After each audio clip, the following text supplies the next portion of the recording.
Hello friends, welcome back to my YouTube channel talkative English with Varnika.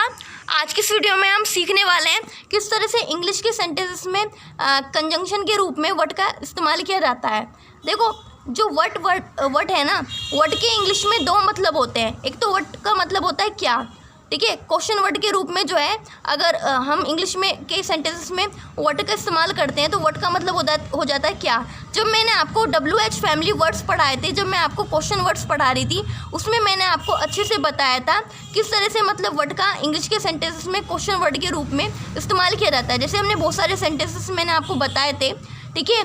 ये क्या है, what is this, उसने क्या कहा, व्हाट डिड ही से, तुम क्या कर रहे हो, व्हाट आर यू डूइंग, तुम क्या करोगे, व्हाट विल यू डू, ठीक है। तुम क्या कर सकते हो, व्हाट कैन यू डू, मुझे क्या करना चाहिए, व्हाट शुड आई डू।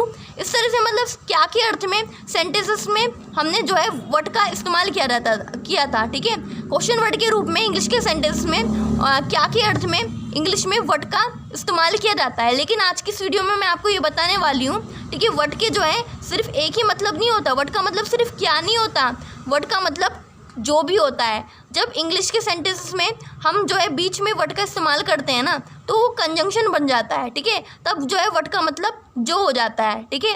तो आज की इस वीडियो में मैं आपको यही पढ़ाने वाली हूँ किस तरह से कंजंक्शन के रूप में वर्ड का इस्तेमाल किया जाता है। देखो, कंजंक्शन किसे कहते हैं, पहले तो ये समझ लो। ऐसे वर्ड्स, ऐसे शब्द जो दो सेंटेंसेस को एक साथ जोड़ते हैं, ऐसे वर्ड्स को, ऐसे शब्दों को कंजंक्शन कहते हैं। तो वर्ड को जो इस्तेमाल कंजंक्शन के रूप में कैसे किया जाता है इंग्लिश में, चलिए हम समझते हैं।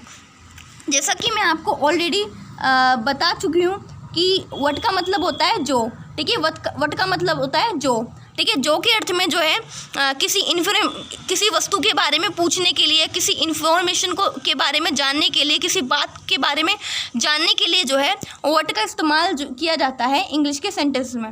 अब देखो, वर्ड का मतलब यहाँ पर जो कैसे हुआ, अब मैं आपको बताती हूँ। देखो, डेली लाइफ में हम इस तरह से मतलब सेंटेंसेस बोलते रहते हैं जिसमें जो वर्ड आता है, ठीक है, जो वर्ड आ जाता है, ठीक है।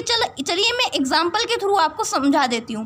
देखो, ये जो पहला सेंटेंस लिखा हुआ है, क्या लिखा हुआ है, मुझे याद नहीं है जो तुमने कहा था, मुझे याद नहीं है जो तुमने कहा था, यानी इसमें जो वर्ड आ गया। अब जो वर्ड के लिए यहाँ पर वर्ड का इस्तेमाल किया जाएगा, यानी कि वो इन्फॉर्मेशन के बारे में पूछ रहा है किसी, तो यहाँ पर जो के अर्थ में जो है वर्ड का इस्तेमाल किया जाएगा। चलिए मैं सेंटेंस बनाते हैं। किस तरह का सेंटेंस है, मुझे याद नहीं है जो तुमने कहा था। ये जो सेंटेंस है, पहले तो हम इतना इंग्लिश में ट्रांसलेट कर लेंगे। मुझे याद नहीं है, जो सेंटेंस है वे प्रेजेंट परफेक्ट टेंस में बनेगा। प्रेजेंट परफेक्ट टेंस कैसे बनाते हैं मैंने आपको बताया था। तो सेंटेंस बना लेंगे, मुझे याद नहीं है, तो इसकी इंग्लिश होगी I have not remembered, I have not remembered, मुझे याद नहीं है। अब इसमें है जो। अब देखो, जो यानी कि किसी इन्फॉर्मेशन के लिए जो है जो शब्द का इस्तेमाल किया गया है, ठीक है। तो जो के लिए हम इंग्लिश में जो है वर्ड का मतलब जो है जो भी तो होता है, तो जो के लिए जो है यहाँ पर हम वर्ड का इस्तेमाल करेंगे। यहाँ पर वर्ड लिख दिया, जो का वर्ड का मतलब यहाँ पर हो गया जो। अब इस आगे का सेंटेंस क्या है, तुमने कहा था, तुमने कहा था। ये जो सेंटेंस है पास्ट इंडेफिनिट टेंस में लिखा जाएगा, ठीक है, पास्ट इंडेफिनिट टेंस में लिखा जाएगा। तो तुमने कहा कि इंग्लिश क्या होगी, you said, you said. Sentence क्या बना, I have not remembered what you said, I have not remembered what you said, मुझे याद नहीं है जो तुमने कहा था, ठीक है। I have not remembered what you said, ठीक है, मुझे याद नहीं है जो तुमने कहा था। इस तरह से मतलब जो है वर्ड का इस्तेमाल जो है जो के अर्थ में किया जाता है। अब देखो, ये सेंटेंस हमने पढ़ लिया, ठीक है, समझ में आ गया आपको। अगर सेंटेंस अगर ये हो आम बोलचाल में, जैसे हम बात करते हैं, अगर सेंटेंस जो है यहाँ तो इस तरह से लिखा हुआ है, ठीक है, मुझे याद नहीं है जो तुमने कहा था। अगर सेंटेंस इस तरह का हो, मुझे याद नहीं है तुमने क्या कहा था, ठीक है, मुझे याद नहीं है तुमने क्या कहा था, तो इसकी इंग्लिश कैसे बनेगी। पहले तो सेंटेंस इतना ही बनाएंगे, आई हैव नॉट रिमेंबर्ड, मुझे याद नहीं है। अब इसमें जो के अर्थ मतलब क्या कहा था, अब आप सोच रहे होंगे कि आगे का सेंटेंस जो है क्वेश्चन वर्ड में है कि तुमने क्या कहा था, तो इसकी इंग्लिश हो जाएगी व्हाट डिड यू से, व्हाट डिड यू से हो जाएगी। ठीक है, व्हाट डिड यू से हो जाएगी। ये पास्ट इंडेफिनिट टेंस इंट्रोगेटिव में बन जाएगा, क्वेश्चन मार्क लग जाएगा। तो ऐसा बिल्कुल नहीं है। ठीक है, ऐसा बिल्कुल ये अगर ऐसा सेंटेंस होगा तो गलत हो जाएगा। ठीक है, सेंटेंस जो है बिल्कुल ऐसे ही बनेगा, क्योंकि जो है वर्ड का यहाँ पर इस्तेमाल जो है चाहे क्वेश्चन वर्ड हो चाहे जो के अर्थ में हो। ठीक है, वर्ड का इस्तेमाल अगर कंजंक्शन की तरह कर रहे हैं तो जो आगे का जो सेंटेंस है वह इंट्रोगेटिव सेंटेंस नहीं बनेगा। ना तो वहाँ पर किसी बीच में किसी हेल्पिंग वर्ब का इस्तेमाल किया जाएगा और ना ही क्वेश्चन मार्क लगाया जाएगा, क्योंकि सेंटेंस जू का तू ऐसे ही लिखा जाएगा।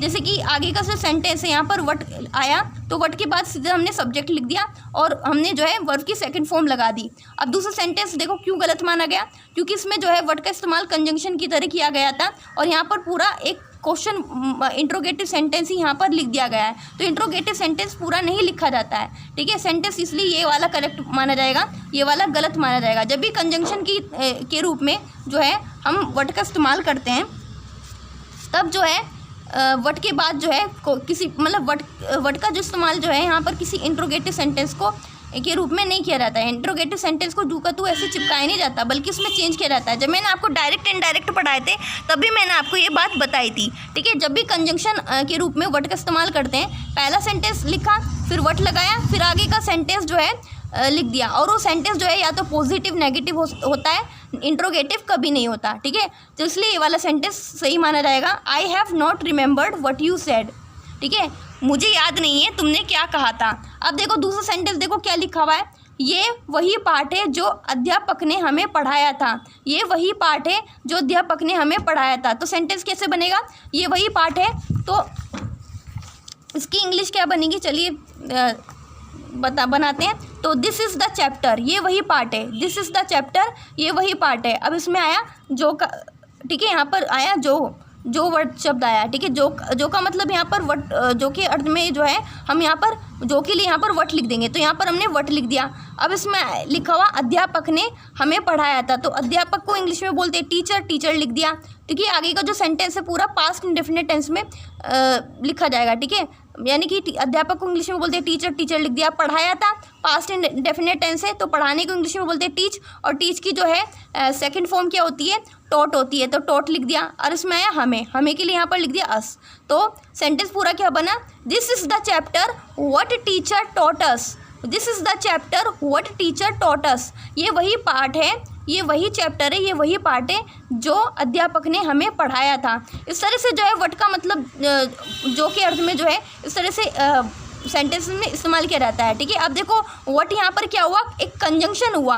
कंजंक्शन क्यों हुआ, क्योंकि इसने दो सेंटेंस को एक साथ जोड़ा। यहाँ पर भी देखो वट क्या हुआ, एक कंजंक्शन हुआ। ठीक है, बीच में आया, देखो इसने दो सेंटेंसेस को एक साथ जोड़ा। पहला सेंटेंस ये हो गया, दूसरा सेंटेंस ये हो गया। अब देखो किस तरह से, मतलब आप समझ रहे होंगे किस तरह से वट जो है कंजंक्शन की तरह यहाँ पर काम कर रहा है। अब देखो वट का मतलब समझ लिया, वट का मतलब होता है जो। अब वटेवर का मतलब क्या होता है, अब ये समझने वाले हैं। देखो वटेवर का मतलब होता है इंग्लिश में, वटेवर का मतलब होता है जो कुछ भी, जो कुछ भी। देखो पहला सेंटेंस पढ़ते हैं, पहला सेंटेंस क्या है, जैसे एग्जांपल के थ्रू मैं आपको समझा रही हूँ किस तरह से वटेवर का यूज़ इंग्लिश के सेंटेंसेस में किया जाता है। पहला सेंटेंस पढ़ो, पहला सेंटेंस क्या है, जो कुछ भी उसने कहा सच है। जो कुछ भी उसने कहा सच है।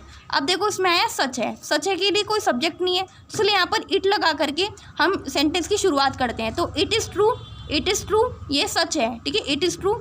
अब इसमें आया वट, जो कुछ भी, जो कुछ भी, जो कुछ भी के लिए इंग्लिश में क्या लिखेंगे, वटेवर लिखेंगे, क्योंकि इन्फॉर्मेशन की बात हो रही है ना। तो जो कुछ भी के लिए इंग्लिश में लिखेंगे वटेवर, वटेवर लिख दिया। अब उसमें आगे का सेंटेंस क्या लिखा हुआ है, उसने कहा, उसने के लिए यहाँ पर ही लिखेंगे, और कहा यानी कि से, यानी कि जो पास्ट इंडेफिनिट टेंस है। अब कहने को इंग्लिश में से बोलते हैं, और से की जो है सेकंड फॉर्म क्या होती है, सैड होती है, तो सैड लिख दिया। तो सेंटेंस पूरा क्या बना, it is true whatever he sad, it is true whatever he sad. जो कुछ भी उसने कहा है, कहा सच है, जो कुछ भी उसने कहा सच है। अब दूसरा सेंटेंस देखो क्या लिखा है, जो कुछ भी तुमने किया सही नहीं था। अब देखो इसमें लिखा हुआ है सही नहीं था, तो इसके लिए यहाँ पर सेंटेंस की शुरुआत सब्जेक्ट समझ में नहीं आ रहा है, तो इसलिए यहाँ पर सेंटेंस की शुरुआत यहाँ पर इट इसके साथ करते हैं। तो इट लिख दिया। अब यहाँ पर आया था के लिए यहाँ पर वॉज लिख देंगे। नहीं आया, नेगेटिव है। ठीक है, नहीं को बोलते हैं नॉट, नॉट लिख दिया। सही को बोलते हैं इंग्लिश में राइट, राइट लिख दिया। तो सेंटेंस इतना बना दिया हमने, इट वॉज नॉट राइट, सही नहीं था, इट वॉज नॉट राइट, ये सही नहीं था। अब इसमें आया जो कुछ भी के लिए यहाँ पर इंग्लिश में लिखेंगे वट एवर, ठीक है। वट एवर का मतलब होता है जो कुछ भी, वट एवर लिख दिया। अब इसमें आया तुमने किया यानी कि यहाँ पर पास्ट इंडेफिनिट टेंस बनेगा। तुमने के लिए यहाँ पर लिखेंगे यू लिख दिया। अब किया, करने को इंग्लिश में बोलते हैं डू, और डू की सेकंड फॉर्म होती है डिड, तो डिड लिख दिया। तो सेंटेंस पूरा क्या बना, it was not right what ever you did, it was not right what ever you did, जो कुछ भी तुमने किया सही नहीं था। इस तरह से जो है इंग्लिश में वट एवर का यूज़ किया जाता है, और वट एवर का मतलब होता है जो कुछ भी होता है। आगे का सेंटेंस देख लेते हैं, एक और वर्ड देख लेते हैं, दिस इज़ वट का मतलब होता है यही तो, दिस इज़ वट का मतलब होता है यही तो। अब एग्जाम्पल के थ्रू मैं समझा देती हूँ किस तरह से मतलब दिस इज़ वट का इस्तेमाल किया जाता है इंग्लिश में। अब देखो पहला सेंटेंस पढ़ो, क्या लिखा है, यही तो मैं तुमको बताना चाहती थी, यही तो मैं तुमको बताना चाहती थी। अब यही तो को इंग्लिश में क्या बोलते हैं, दिस इज़ वट, तो दिस इज़ वट लिख दिया। इन्फॉर्मेशन के लिए यहाँ पर दिस इज़ वट लिख दिया, यही तो के अर्थ में यहाँ पर क्या लिख दिया, दिस इज़ वट का मतलब होता है यही तो। अब इसमें क्या आगे का सेंटेंस क्या लिखा है, मैं तुमको बताना चाहती थी, यानी कि सेंटेंस जो है पास्ट इंडेफिनिट टेंस में बनेगा। तो मैं के लिए यहाँ पर आई लिख दिया। अब चाहने को इंग्लिश में बोलते हैं वांट की जो सेकंड फॉर्म होती है वांटेड होती है, तो वांटेड लिख दिया। अब टू टेल यानी बताने के लिए, टू टेल मतलब होता है बताना। तो सेंटेंस के पूरा क्या बना, this is what I wanted to tell, this is what I wanted to tell. एक सेकेंड, यहाँ पर जो है यू भी आएगा, ठीक है, क्योंकि यहाँ पर तुमको लिखा हुआ है ना, इसलिए यहाँ पर जो है यू आएगा, तो यहाँ पर हम यू लिख देंगे। तो सेंटेंस पूरा क्या बनेगा, this is what I wanted to tell you, this is what I wanted to tell you, ठीक है, यही तो मैं तुमको बताना चाहती थी, ठीक है। इस तरह से जो है वट का इस्तेमाल किया जाता है कंजंक्शन की तरह, वट एवर का इस्तेमाल किया जाता है, और दिस इज़ व्हाट का इस्तेमाल किया जाता है इंग्लिश के सेंटेंस में कंजंक्शन की तरह। If you like this video please subscribe my channel, ऐसी यूजफुल वीडियोज़ मैं आप सभी के लिए लाती रहूँगी। तब तक के लिए बाय बाय।